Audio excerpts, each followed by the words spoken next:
നമസ്കാരം.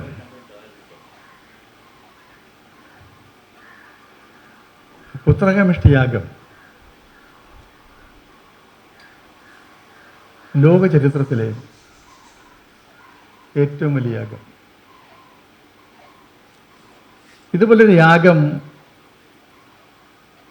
മറ്റൊരു ഇതിഹാസത്തിലും രേഖപ്പെടുത്തപ്പെട്ടിട്ടില്ല. ത്രേതായുഗമാണ് കാലം. ത്രേതായുഗത്തെക്കുറിച്ച് പലരും പറയുന്നത് വർഷങ്ങൾ കണക്കൂട്ടുമ്പോൾ 5000, 10000, 15000 ലക്ഷം വർഷമാണ്. ലക്ഷം വർഷങ്ങൾക്ക് മുമ്പുള്ളതാണ്. ലോകത്തെ ആദ്യത്തെ ഇതിഹാസ ഗ്രന്ഥം എന്ന് പറയുന്നത്, ക്ലാസിക് എന്ന് പറയുന്ന രാമായണമാണ്.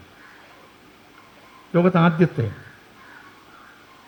രാമായണത്തിന് എത്രയോ കാലങ്ങൾക്ക് ശേഷമാണ് മഹാഭാരതം ഉണ്ടാകുന്നത്. മഹാഭാരതവും 10,000-40,000 വർഷം വരും. ഇതിപ്പോൾ ലക്ഷം വർഷങ്ങൾക്ക് മുമ്പ് നടന്ന ഒരു യാഗമാണ് പുത്രകാമേഷ്ടി യാഗം. ഒരു വർഷകാലം.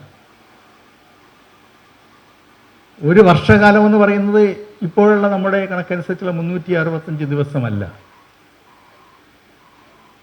ഒരു വർഷത്തിനും കഴിഞ്ഞ് മറ്റടുത്ത വർഷം വരുന്നത് വരെ, അതായത് വർഷം മഴ, ആ വർഷത്തിന് ശേഷം അടുത്ത വർഷം വരുന്നത് വരെ, ആ ഒരു വർഷകാലം, അന്നത്തെ വർഷകാലം അങ്ങനെ കണക്കാക്കിയിരിക്കണം.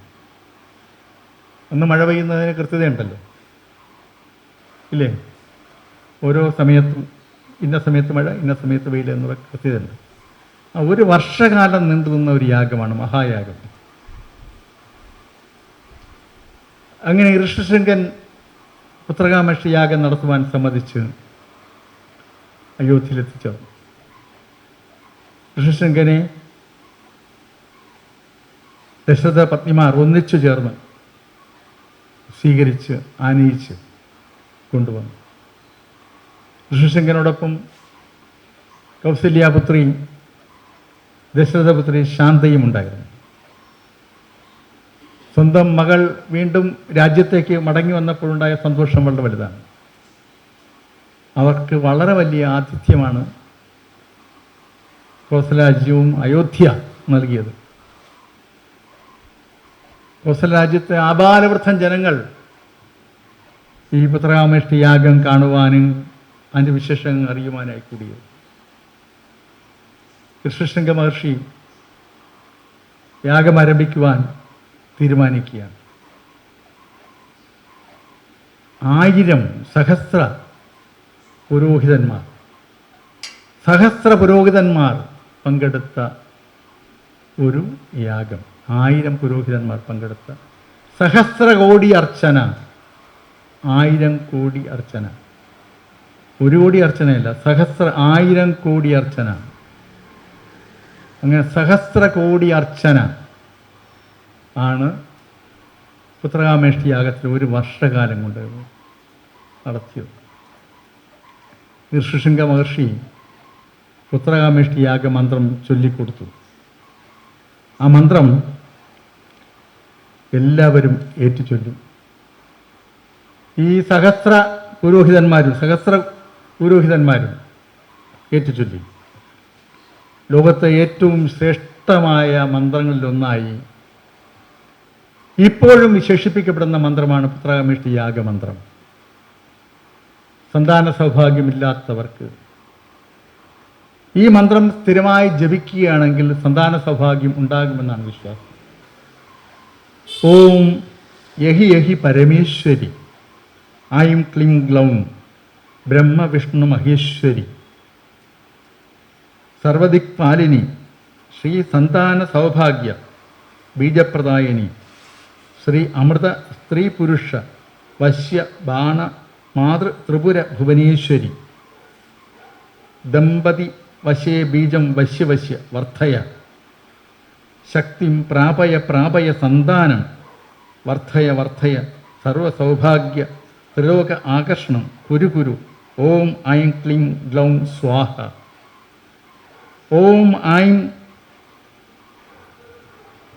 ഓം എഹി പരമേശ്വരി ഐം ക്ലീം ഗ്ലൗം ബ്രഹ്മ വിഷ്ണു മഹേശ്വരി സർവദിക്പാലിനി ശ്രീ സന്താന സൗഭാഗ്യ ബീജപ്രദായിനി ശ്രീ അമൃത സ്ത്രീ പുരുഷ വശ്യ ബാണമാതൃ ത്രിപുര ഭുവനേശ്വരി ദമ്പതി വശ്യേ ബീജം വശ്യവശ്യ വർദ്ധയ ശക്തിം പ്രാപയ പ്രാപയ സന്താനം വർദ്ധയ വർദ്ധയ സൗഭാഗ്യം ത്രിലോക ആകർഷണം കുരു കുരു ഓം ഐം ക്ലിം ഗ്ലൗം സ്വാഹ ഓം യഹി യഹി പരമേശ്വരി ഐം ക്ലിം ഗ്ലൗം ബ്രഹ്മ വിഷ്ണു മഹേശ്വരി സർവദിക് പാലിനി ശ്രീ സന്താന സൗഭാഗ്യ ബീജപ്രദായനി ശ്രീ അമൃത സ്ത്രീ പുരുഷ വശ്യ ബാണ മാതൃ ത്രിപുര ഭുവനേശ്വരി ദമ്പതി വശ്യേ ബീജം വശ്യവശ്യ വർദ്ധയ ശക്തിം പ്രാപയ പ്രാപയ സന്താനം വർദ്ധയ വർദ്ധയ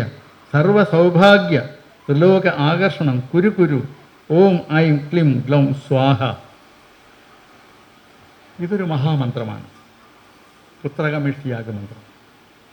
ഇന്നും ലോകത്ത് ഏറ്റവും കൂടുതൽ പവിത്രമായി കരുതുന്ന ഏറ്റവും വലിയ മന്ത്രങ്ങളൊന്നാണ് പുത്രകമേഷ്ടിയാഗമന്ത്രം. സഹസ്ര പുരോഹിതന്മാർ, 1000 പുരോഹിതന്മാർ ഒരു വർഷകാലം നടത്തിയ സഹസ്രകോടി അർച്ചന, അങ്ങനെ ഒന്ന് കേട്ടിട്ട് പോലും ഇല്ലല്ലോ. അങ്ങനെ ഒരു യാഗമാണ് പുത്രകമേഷ്ടിയാഗം. യാഗാവസാനം, ഈ വർഷകാലം അവസാനം യാഗാവസാനം. അതിന് ഏറ്റവും വലിയ പ്രത്യേകത എന്ന് പറയുന്നത്, യാഗം ആരംഭിക്കുന്നതിന് മുമ്പ് മഴ പെയ്തു. അവിടെ മുഴുവൻ വിശുദ്ധിയിലായി. അത് കഴിഞ്ഞ് യാഗം ആരംഭിച്ചു.